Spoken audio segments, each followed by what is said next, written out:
When you think about your career and your achievement, do you feel a sense of expansion or do you feel a sense of emptiness? There are many people in our society, successful individuals, wealth, status, they're role models. Yet when you ask them, and if they're honest with themselves, they feel a sense of emptiness, that I'm not enough and I'm keep searching for something more. So what happens when achievement feels right, is motivating, and achievement feels hollow, it's not enough? That's the topic for today for our podcast. My guest is an expert who has actually lived on both sides of the aisle, very successful, went to emptiness, and then she came back again. Her name is Loredana Regep. She's a physician. She was a business executive in biotech and a coach, an expert in total health, wellness, and leadership. So we will dig deeper about how do we go from emptiness to achievement. Welcome, Loredana, and let's get started. Hi, everyone who's listening to this podcast today. It's really a pleasure to be here today. And by the way, Ardeshir, I don't think I've ever heard my professional and personal trajectory, both through, I would say, career and through the world, described so eloquently as you have today. I'm currently located in Bucharest, Romania, where I returned actually at the end of October last year. Specifically, I live in a building flat, which is in District 4. And if I look around, just right outside my window, I see a bus station. I see some shops, like the kind of the small grocery shops that you. I see a couple of medical offices actually as well, some restaurants, specifically Romanian restaurants. Ah, So it's a beautiful neighborhood. give us a sense about your journey. I had to return to my roots, or actually probably to myself, I would say, in many ways. So I think it was both an inner and an outer journey in this Yeah. sense. So yeah, I was born in Romania. When it comes to chapters of my life, I always probably also like to include, if you don't mind, a very important chapter, which was me living during communist times. Because I was almost Yes. 17 when the revolution happened. And that was actually something that obviously marked my life and the way of thinking and seeing the world for a very long time. After that, some of the chapters that I actually went through were actually medical school, then working in the hospital, then actually taking a decision to completely change, move into the pharma industry, where I spent 23 years. Little did I know that my life involved also moving around the world. So in 2010, I actually started a new job in Switzerland. From there, I moved after 3 years in Norway, and another 3 years in the Czech Republic, in another 3 years in Canada. So my life has been made of lots of 3 years lately. And 2022 was the year when I resigned from the pharma industry, deciding this is no longer something that I've been actually feeling and dealing with for a while. Moved to Costa Rica, where I thought I'll spend the rest of my life. And lo and behold, I think the universe was laughing and saying, not exactly. So I came back after another 3.5 years in Costa Rica. I came back here in Romania for a professional opportunity, but also for our daughter who wanted to move back to Europe and who felt also very attached and wanted to pretty much reintegrate in Romania. That's beautiful. You mentioned a theme that I would like to come back to it. And you said that you came back to your roots and it was coming back to yourself. The journey of seeking and becoming, we see it as if it's a linear path always from left to going forward, but there's a pattern to that. We keep coming back to the essence and we create almost like a loop. We're coming back. That's a great way of describing it. I like it. You rose to leadership. And yet you talk about the quiet signals that this is not exactly the life or part of the life that is working for you. What was it like? Yeah, I would say if I would use a metaphor, this is what I was thinking the other day. I like using metaphors to better explain some things that I feel inside, but I don't quite have the words for it. It's like holding maybe those two sheets or two transparent sheets, if you want, in the light. One is the picture that you thought this is how my life should be looking like, which a lot of times I would say in my case, it was the same. Maybe it was built on expectations from others, from society, from family, from whatever I learned and acquired during my journey. And then there was another sheet with another contour, which was the life that I wanted to live as I was becoming something else. And for years, I think there was a pretty good overlay between the two figures until a certain point in time when they stopped overlaying. There started to be actually a gap between the two of them. And the gap became bigger and bigger every year. And the thing is that once you see that gap, once you notice it, you cannot unsee it. This happened for me actually around 2018, to be honest. So way before I actually decided to leave the industry. Yeah. And there were a lot of things that I used to love doing. And again, I've been given phenomenal opportunities in my career. I couldn't be not more grateful for them. But, and probably my younger self would have said, oh my God, this is really a dream. But some of those opportunities, as they kept arising, they were not holding the same joy, the same aliveness, the same desire to pursue that. And it created some sort of a confusion. Now, here is the interesting thing. I did not ignore it. It became quite strong. My instinct was in 2018 to actually go back to the beginning, to medicine. I started actually to study and to return to clinical practice. So this is how real it felt for me. But then the position in Canada happened, which was another amazing professional opportunity. And I said yes to it for family reasons, but also because maybe I did not quite trust myself fully, that inner instinct that was telling me, this is not your place anymore. I don't regret it. It's been a phenomenal time that I spent there. I had a lot of, again, opportunities to grow and to learn. Yeah. But at some point in time, the signal not only didn't go away, but it got so louder that I could not ignore it anymore. So I had to actually fully follow it. This is really important, actually.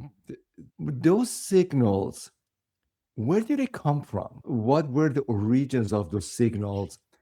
And the second question, related question, is that as you heard them, you sensed them, you felt them, what did it look like to you? That was not able to express itself fully. Because obviously, when you work in a certain job, in a certain environment, corporate or not, you have to follow certain patterns, certain rules, grid rules of how you show up at work, how you express yourself, what things that you might want to do or not what to do. So I think that part, which initially was what drove me to medicine, to take care of people. I think that part was actually very strong, getting very strong. And also the fact that I felt I had so much more to offer. And of course, because of the job, I was not able to pursue those things. They were not really aligned with my job description. So this is, I think, where it was an inner calling which got stronger and stronger. And I would say the shiny things, which again, I'm not criticizing because they have been great in many ways for me. And I think they may be the person that I'm today. So I can relate to a lot of other experiences of the people that I'm working with today. But those kind of shiny things that people would call success by all definitions in our society no longer held that kind of, I don't know how to say that, that attraction. Yes, that pull, exactly, no longer. And then you asked me something else and I forgot to answer. The second one was, so as you felt those inclinations, what did they look like to you? What were the feelings like? The first feeling was to go back to practicing medicine, to be close to people. Yeah. Not to have systemic impact, which most people might be dreaming of, changing the world. I wanted to maybe help a person. I think for me, the individuals, the people became very important. Yeah. And this is maybe what drove me to the initial idea that maybe I should go back to medicine. Later on, in 2022, when I left, it actually manifested in deciding to become a coach, which I thought is a very powerful profession if done correctly and if done passionately, to help people like myself, but also, especially like myself, also others, if they are in pursuit of something else, but people like myself to go back to who they truly are, to remember who they truly are. To remember. And if I understand you correctly, a key part of who you are is the space of helping others heal, grow, find themselves. So it's been a passion for you. It's always been a passion, correct? Passion for you, passion. The question for you, thinking about your corporate life, the way you talked about inner pull, inner calling you feel, and then the external role you play. To what extent it's unique to you, or do you sense this is common for so many people that there's a duality. I would love to claim I'm that unique, but I'm definitely not. And I think there are a lot of people who are actually feeling the same calling. Yeah, Some not necessarily being in a position when they could maybe choose a different path in life. And yeah, I yeah, respect that very much, because yeah. maybe they have other priorities, other things which are much more important, and they have to honor that. But I think there are a lot of people who are actually feeling that call. And for a while, you channel it in activities which are meaningful like that. So Yeah, yeah, I've worked with a lot of people that have tried to change, maybe not at a individual person level, but more of a systemic level, change the way clinical practice looks like, change the way yeah, yeah, innovation is being done in healthcare. So there are a lot of people like that. In at least I met so many of them in my time in the company, yeah. people that wanted to make a difference, and That's they were right. looking for ways of expressing that part of themselves. That's right. This is so powerful, Lorjana. As you know, there's a vast literature about burnout in North America, Europe, and all the industrial countries. And a sense of burnout often is being described as too much work, too much demand, and you're not keeping up. What you're mentioning is actually there's a different layer. It's not about work, it's not about demand. If you love what you do, you actually you can figure it out. Is when you see it, there's a rupture between who you are, what you want, what draws you, and the work you do. There's a is that gap which you talked about it. Mhm. That gap is when you feel depleted, that you're doing the work, but you're not feeling it. You're not in it. And you just feel a stranger in the work you do. Does that make sense how I describe it? It makes a lot of sense. You describe it really well. In my own words, again, using a metaphor, I felt like I was living by somebody else's script. Someone Ah, wrote a script for me that, and for a while it yeah, resonated, yeah, felt like that's what I wanted all my life. yeah. And then it stopped being having a meaning to me. It felt like That's right. somebody else's movie, and I didn't belong in that movie anymore. So I decided, you know what? Why don't I live by my own script? Why don't I become the Love, writer of my own I love story of that. my own life? Your own life. And for the listeners who follow my work and my book, You're Not Depressed, You're Unfinished, so many individuals from the outside, they look great. They smell great. They have great jobs, family, car, spouse, but deep down, they're emotionally starved. And it shows up as depression, as anxiety, as sense of life. It just feels heavy. And yet you're crushing it.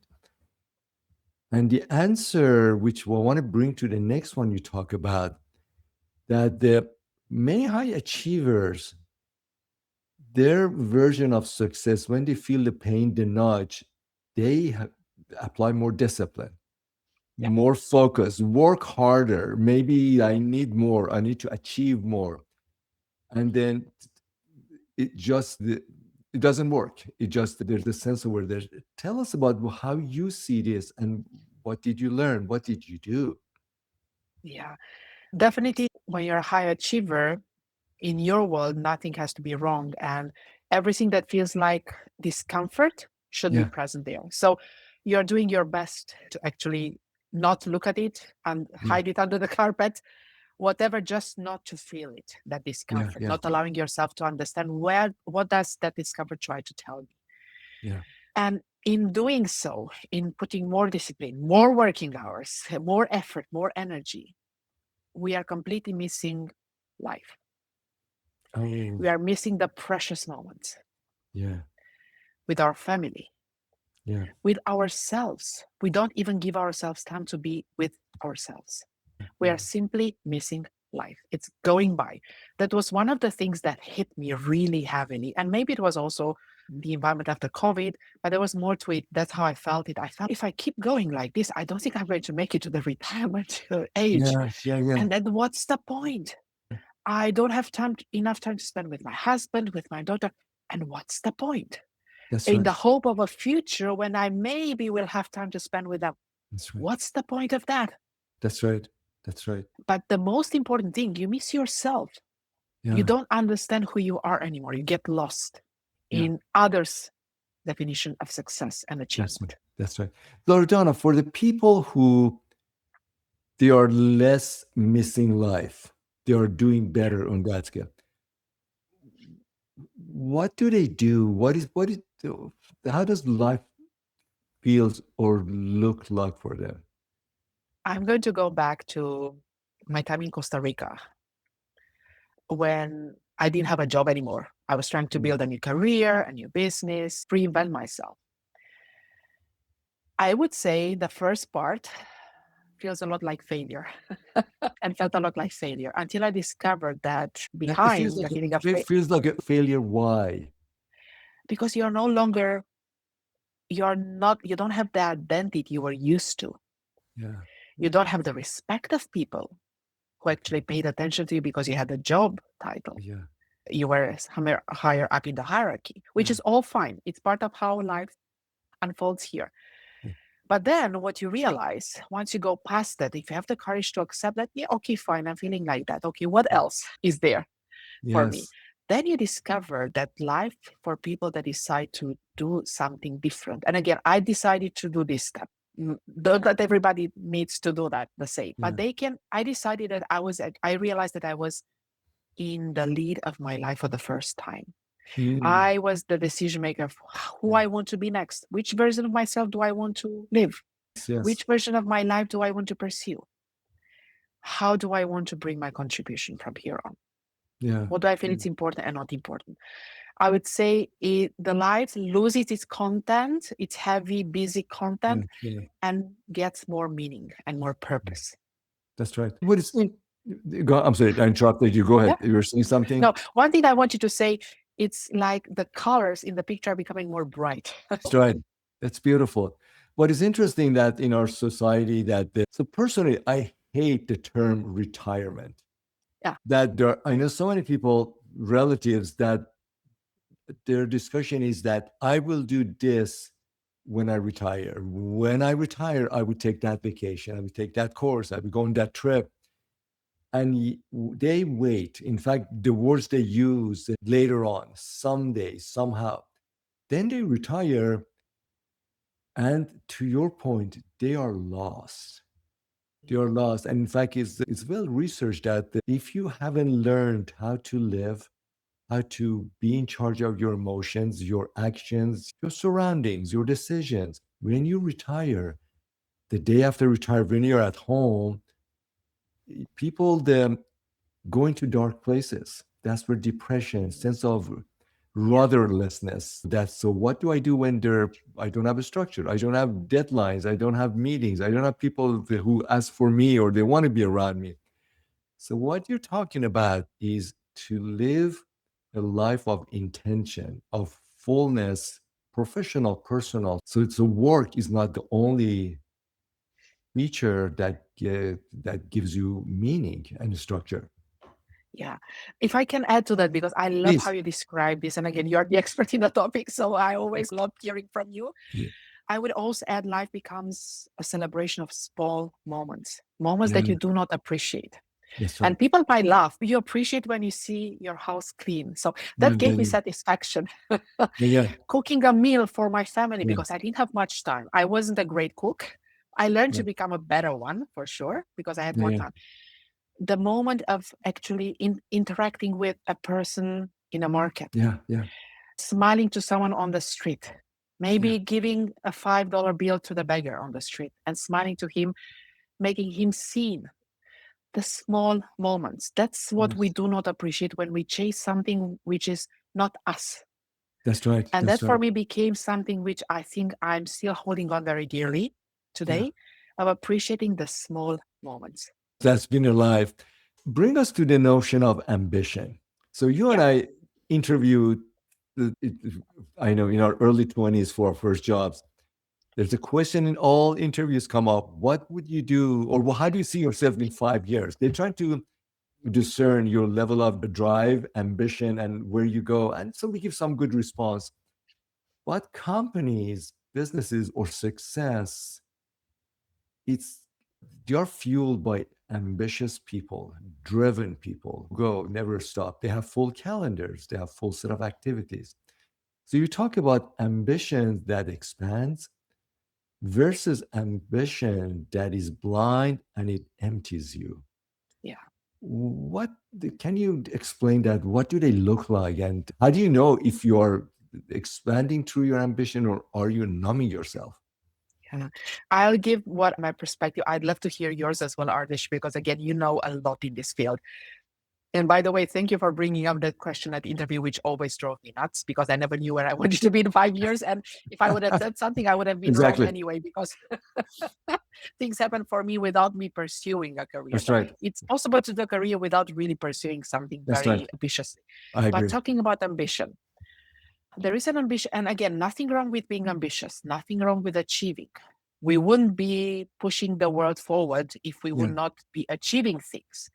I think the problem becomes when you actually find your entire self and life through achievements. So there is an ambition which expands you, which fulfills you. Like when Yeah. you're more or less following, and you feel it when you're following that calling in your heart. I felt it in projects like, especially which involved creating a different future, a better future. As I was at least seeing it from my for my Mhm. function, which was medical affairs, innovation in, for example, in clinical practice, Yeah. other AI in healthcare, and so on. And also when you're surrounded by like-minded people that see the same or want the same thing. So that's the type of ambition where you want to bring changes which Yes. are Yes. meaningful, which are aligned with your values and purpose, Yeah. and those expand you. Though Yeah. actually it's like more of you is being expressed. Yes. But there is also ambition which actually, I would say, looks successful from the outside, Yes. like pursuing career, jobs, getting the house, getting the car, getting the social status, and so on, which is also a type of ambition, Yeah. but where joy becomes very short lived, where the impact Mm. is just now, maybe for another week, and then you're pursuing the next goal. And Yeah. your entire definition of who you are and how you show up is through that. That's the Yeah. type of ambition which leaves us empty. So it's really ambitions that you accomplish something, you finish a project, you do that, then you go to almost wilderness. So what's next? Yeah. And Yeah. in fact, Yeah. for listeners, that these are the time that some people rely on addiction, distracting behaviors, because you accomplish something, you've done it, celebration, kudos came, but after you feel empty and you just need to get some sort of dopamine and some sort of satisfaction. So people look for distractions. And also, when you think about addiction, whether it's the drinking here and there or overworking or the numbing yourself, these are all ways to get by, to don't feel the emptiness that is come from inside. I'm going to ask you a question. So you're a successful business leader.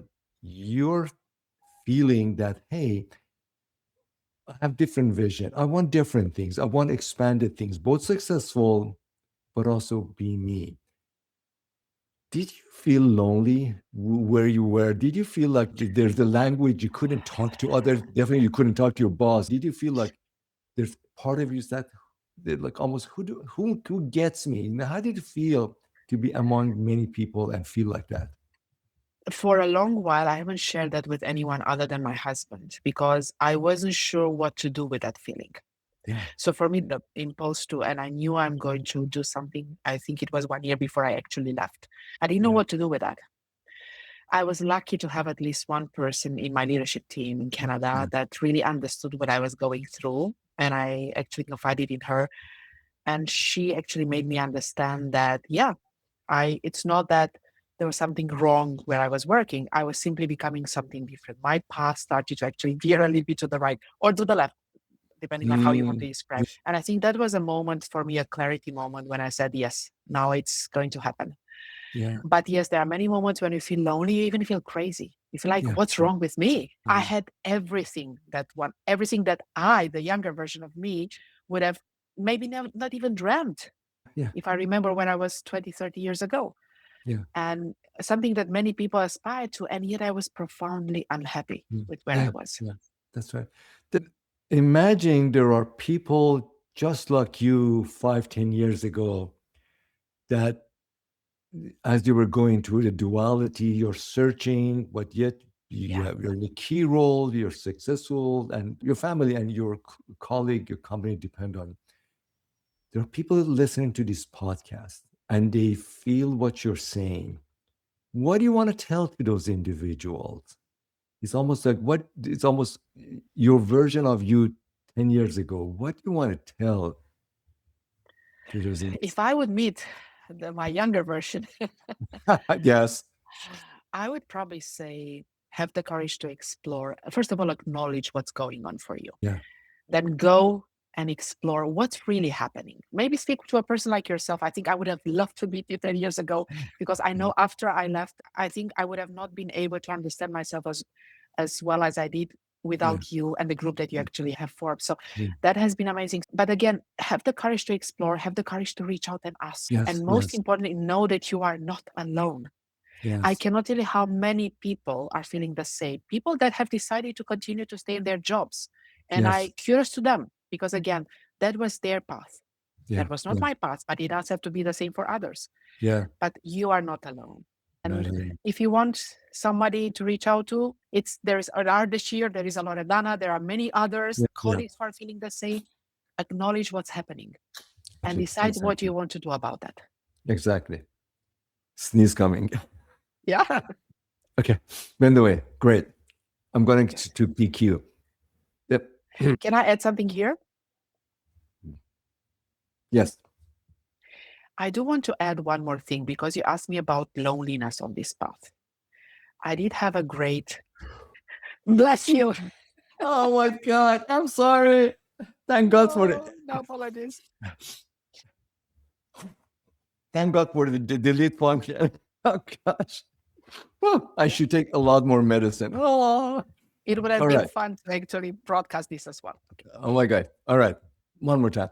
Loredana, you have another point to share. Please go ahead. Yeah. So you asked me before about loneliness, feeling lonely on this path. I want to be fully open and say I did have another good friend or a companion on this path, something that has been with me for a long time, probably for 30 years almost, which is my spiritual journey and the work that I've been doing in this space. Lovely. Again, also from the desire to really understand who am I really. Yeah. And this has been an incredibly powerful, I would say, maybe not, I don't want to say tool, but something, incredibly powerful presence in my Yes. life Yes. who has guided me in the moments when I felt really lost. Yes. Beautiful. So there's an element of a spiritual and higher level of thinking, reflecting to our true humanity. Yeah. Because what you're talking about, we all have multiple dimensions: professional, personal, cultural, a neighbor, a spouse, a sibling. And there's a key part of the spiritual being that is very personal, is very unique, private, and personal. And that guides our way of being day to day. And you tapped into that. Yeah. It's been a driving force for me for a long time, Yeah. ignored for a while because I was too busy doing something Yes. else and coming back to it. Journey of coming home. You also talk about a practice, a discipline, the expertise you have about what is called positive intelligence or PQ. Yeah. Share with the listeners what is positive intelligence, how did you learn it, how do you apply it for yourself and for your clients? Yeah. Like a lot of other things in my life, positive intelligence, the training came at the right moment, Yes. immediately after I actually moved to Costa Rica and started that new life. And put in very simple terms, I would say the idea is that we all have this inner, I would say, team of voices or thought patterns that are sabotaging us. They are negatively impacting our health, our relationships, our performance. And it may be one thing that people can relate is that voice or that thought pattern of the inner critic, though Yeah. that voice that constantly criticizing us and telling us we are not good enough, the Yes. origin of the imposter syndrome. Now, this is what PQ calls saboteurs, and PQ is the short for positive intelligence. Yes. But there is another part. There is another thought pattern, if you want, from a neurophysiological perspective, another voice, if people want to acknowledge without being called names, Yes. which is a much softer voice, but a much wiser voice. And this is called the sage. And you learn how to recognize if what you are thinking and doing and feeling is coming from saboteur or from sage, and how to actually switch from one to another. And Yeah. instead of living a life which is fueled and maybe even if I look back at my career, which has been fueled by fear of not being good Yeah. enough Yeah. for Yeah. the majority of time, you learn how to live life and perform so much better from the fundamental emotion of love. And then you are Yes. not just performing, but you're also happy, which is That's right. something that has been missing from my life for a long time. That's right. This is very timely that what you talked about, we are caught in the duality, attention Yeah. of I'm not good enough or I'm enough. I may need to learn new skills, operate in different way, speak to my courage, but deep down I'm good. Versus just say I'm not good enough, therefore I'm not going to try. I'm just going to give up, or and then just see myself as a failure. That tension is it's been with humans forever, and so many people in my clinical work that I see that they are still dealing with combination of guilt and shame. Yeah. Guilt is that I did wrong in my past, family, friend, relationship, jobs. I did wrong things. That's guilt. Shame is there's something wrong with me. I'm not a good person. Yeah. And these are some of the messages we learn early in life. These are tools for control, behavioral control, emotional, whether we use it with our kids, with our employees, with neighbors, siblings, but judgment, you're not good enough, is all around us. That's part of what you mentioned, PQ, say that these are narrative, these are stories, and often they are not true. There's a better way, there are more empowering ways to go about how you can reach your fulfillment. Yeah. I would dare to say, Ardeshir, that though that narrative that I'm not good enough is never right. Yeah, Because if you look at people, really look at them, I would yeah, say, if you'll allow me, if you want to see them through the eyes of love, yeah, you'll understand that they are amazing human beings. Now, they might not always show up like that. Their actions might not always confirm that truth about themselves. But if you truly look at them through the eyes of love, you'll see that they are amazing human beings. They are that's really right. good. Yeah, And this change of narrative, but it's very hard for us to believe that. It was very hard for me yeah, for many years. Most years, I thought that's the biggest lie ever because I thought yes, that's what's pushing me to become better. And this is how the saboteurs are surviving because they think, I'm making you better, I'm keeping you yeah, yeah, safe. yeah, that's right. But there is a different way, exactly as you said, there is a different way. There's a different way, and the seeing people around us through the eyes of love. Loredana, right now you are in Bucharest, Romania, in a key part of your journey, which learning from you is the journey. There are more chapters coming. You're by no means says, I've made it, I'm done. So what are you doing these days? What do you do? How do you spend your time? Yeah, I'm actually working with Thrive Global in the space of corporate health and well-being, and I'm coaching corporate clients and helping them understand their life and look at their well-being in a very holistic way. Yeah, And examining mindsets and behaviors which are driving certain events in their life, maybe stopping them from expressing their full potential, from overcoming certain challenges. It's an incredibly rewarding work. I have to say, I haven't enjoyed my work like this in a long time. wow. And just seeing the smile of the other person, Yeah, just yeah, even if it's a small change, but it's the right small change, is the yeah, domino kicks of the rest. It's incredibly rewarding. And I have to say, there is something else. yeah, Through them, I'm also learning and becoming better. So yeah, yes, I would say it's a win-win. yeah, It's as if I would be giving them what I wish I also received, and I am yeah. receiving. I love it. I can see your smile as you sharing this, that doing the work that you were building, learning, and yourself up to this point. Lovely. Yeah. I want to ask you to complete this sentence for us. The life you build is not the final version of you. It may be, fill the Mm, gap. yeah. Thank you for the challenge. So I would say the life you build is not the final version of you, Yes. as I've known and lived through it. It may be the bravest thing, the most courageous thing you have done so far to build it up to this moment. Yes. And you can do also the next, maybe the second bravest, the second most courageous thing, to let it evolve from here further. Don't stop here. Mm, Keep going. keep going. And I love that. know that I know it because that's exactly what I'm doing. And it's a Yes. hell of a fun. Yes. Beautiful. So on that one, then I want to bring you back again. If there's one recommendation, one call to action for listeners, you want to invite them, nudge them. What one thing? What would you tell them? Can I say two?